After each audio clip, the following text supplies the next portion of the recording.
শ্রেষ্ঠ মুসলমানদের কথা তো বুঝলাম, তবে মুসলমানদের ভিতরে সবচেয়ে বুদ্ধিমান মুসলমান কে ইয়া রাসূলুল্লাহ?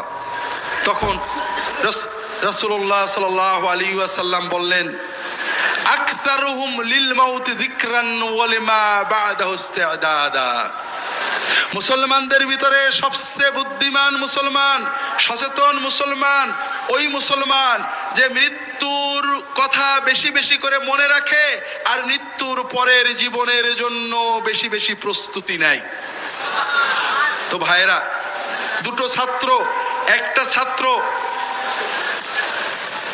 জানুয়ারি ফেব্রুয়ারি মাস থেকেই পড়াশুনো শুরু করে দিয়েছে, পরীক্ষার প্রস্তুতি নেয়। 4-5 মাস পরে হাফ ইয়ারলি পরীক্ষা, ফার্স্ট সেমিস্টার পরীক্ষা। কেউ কিছু বললেই যদি বলে খেলতে চলো, আজকে রাতে আর পড়বে না, বলে না ভাই পরীক্ষা আছে। আর একজন ছাত্র তিনি